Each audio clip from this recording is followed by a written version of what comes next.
নহ'লে তাতে থাকতে বেমাৰ ইমান নাহিলে মই ধানটো লৈ দিম মাৰিছোঁ আৰু ভোগেশ্বৰৰ নামত দেই আৰু কোনোবা জানে নেকি মই জানিলোঁ আৰু কোনোবা জানিলোঁ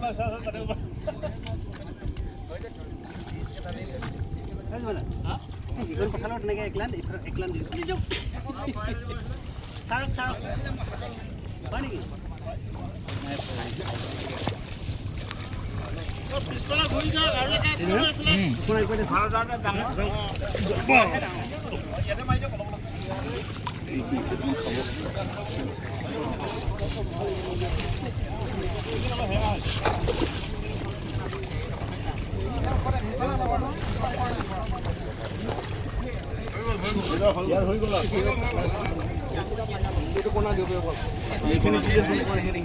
এইডোখৰত নাই পোৱা এইডোখৰত দি দিয়ক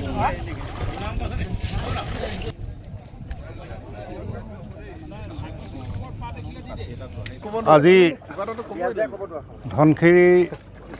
সমজিলাৰ এই ৰেংমাই পথাৰত জীৱন চুতীয়া দেৱৰ উদ্যোগত যিটো আমি নতুনকৈ উদ্যোগ গঢ়ি উঠিছে এটা ধনশিৰি নিৰ্মাণ গোট বুলি এটা NGO আৰু সেই NGOৰ আণ্ডাৰত আজি যিমানখিনি ইয়াত কৰ্মোদ্যম যুৱক আছে ইয়াত পথাৰত আমি লগ খাইছোঁহি তাতে মোকো নিমন্ত্ৰণ জনালে তেখেতক মই মোৰ ফালৰ পৰা ধন্যবাদ জনাইছোঁ আৰু যিটো উদ্যোগ মানে যিটো উদ্যমেৰে ইয়াত তেওঁলোকে ওলাই আহিছে মই ভাবিছোঁ এই নতুনকৈ গঠন হোৱা ধনশিৰি নিৰ্মাণ গোটটো অতি সোনকালে সুন্দৰভাৱে ফলিব আৰু ইয়াৰ পৰা আমি ভাল কাম কিছুমান কৰিব পাৰিম আৰু যিটো মহৎ উদ্দেশ্য লৈ তেখেতে এই কামখিনি আগবাঢ়িছে তেখেতো গোট খুৱাই ল'ৰাখিনিক গোট খুৱাই যিখিনি কাম কৰিবলৈ আগবাঢ়িছে তেওঁ ছাকচেছফুল হওক আমি আশা কৰিছোঁ আৰু ভগৱানৰ ওচৰত প্ৰাৰ্থনা কৰিছোঁ যাতে এনেধৰণে আমি গোট খাই জিলাখনৰ উন্নতি হকে যিকোনো ক্ষেত্ৰত একগোট হৈ কাম কৰি আগবাঢ়ি যাম বুলি আমি আশা কৰিছোঁ ধন্যবাদ আমি সৰুপথাৰ সমজিলাৰ বহুকেইজন উদ্যমী যুৱকক লগত লৈ সকলোৰে বিভিন্ন সময়ত সমাজৰ বিভিন্ন ধৰণে সেৱা আগবঢ়াৰ বহু তেনেধৰণৰ যুৱক আছে যিসকলে সমাজক সদায় সেৱা কৰাৰ ইচ্ছা প্ৰকাশ কৰে গতিকে তেনেধৰণৰ বহু যুৱকক একত্ৰিত কৰি আমাৰ এই বিশেষকৈ সৰুপথাৰ সমজিলাৰ শিক্ষা স্বাস্থ্য কৃষি তথা আৰ্থ সামাজিক দিশত সমাজৰ যিসকল ৰাইজ বৰ্তমানো অৱহেলিত আৰু পিছ পৰি আছে তেখেতসকলক আমি আগবঢ়াই নিয়াৰ কাৰণে সকলো একত্ৰিত হৈ এক আমি স্বেচ্ছাসেৱী অনুষ্ঠান গঢ় দিছোঁ আৰু সেই অনুষ্ঠানটোৰ নাম হৈছে ধনশিৰি নিৰ্মাণ গোট আৰু এই ধনশিৰি নিৰ্মাণ গোটত আমি সকলো একে ভাৱধাৰাৰ যুৱকসকল একত্ৰিত হৈ আমাৰ ইয়াত মহিলাও আছে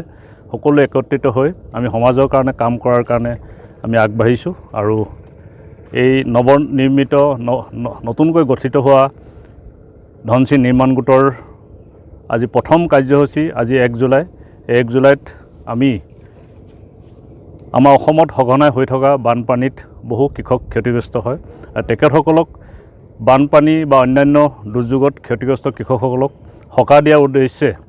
আমি কঠীয়া পৰাৰ এক ব্যৱস্থা কৰিছোঁ আৰু সেই উদ্দেশ্য লৈ আজি আমি প্ৰথম কাৰ্যসূচী কঠীয়া সিঁচাৰ কাৰ্যসূচী আমাৰ ৰজাপুখুৰী পঞ্চায়তৰ অন্তৰ্গত ৰেংমাই পথাৰত আজি আমি আৰম্ভ কৰিলোঁ ইয়াত আজি আমাৰ NGOটোক সহযোগ কৰিবৰ কাৰণে বিভিন্ন অঞ্চলৰ পৰা বহু যুৱক ইয়াত একত্ৰিত হৈছে আৰু সকলোৰে সহযোগিতাত বৰ উৎসাহেৰে আমি আজি কঠীয়া সিঁচা পৰ্ব আৰম্ভ কৰিলোঁ আৰু আগলৈও আমি বিভিন্ন ধৰণৰ আমি কাৰ্যসূচী আমি লৈছোঁ আৰু সেই কাৰ্যসূচীবিলাক আমি খুব কম দিনৰ ভিতৰত আমি সৰুপথাৰ সমজিলাৰ প্ৰতিটো অঞ্চললৈ গাঁৱলৈ গৈ আমি এই কামসমূহ আমি আগবঢ়াম না আমাৰ যেতিয়া তেনেধৰণৰ কথাবিলাক আহিব বিভিন্ন ঠাইৰ পৰা আমাক নিশ্চয় যোগাযোগ কৰিব। আমি ইতিমধ্যে প্ৰচাৰ মাধ্যমত এই কথাবিলাক আমি প্ৰকাশ কৰিম। আৰু যিবিলাক অঞ্চলত তেনেধৰণৰ দুৰ্যোগ হ'ব, তেখেতসকলে যদি আমি কঠীয়াখিনি লৈ যোৱাৰ তেওঁলোকে ব্যৱস্থা কৰে, তেওঁলোকে লৈ যাব পাৰিব। আৰু যদি তেনেকুৱা অসুবিধা আমি সেই ঠাইত লৈ গৈ দিয়াৰো ব্যৱস্থা কৰিম। আমি যেনেধৰণে প্ৰয়োজন বোধ হ'ব সেইধৰণে আমি কামখিনি আগবঢ়াই লৈ যাম। আজি কিমান মাটিত কঠীয়া পাৰিলে? আজি আমি সদ্যহতে প্ৰায় ইয়াত 1.5 বিঘামান মাটি ৰেডি কৰিলোঁ আৰু ইয়াৰ পৰৱৰ্তী পৰ্যায়ত আৰু আমি 2-3 বিঘা মাটি আৰু ৰেডি কৰাৰ প্ৰস্তুতি কৰিছোঁ। মোটামুটি আমি 6-7 বিঘা কঠীয়া পৰাৰ এটা ব্যৱস্থা কৰিছোঁ আৰু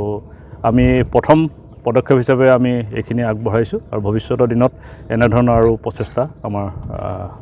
থাকিব।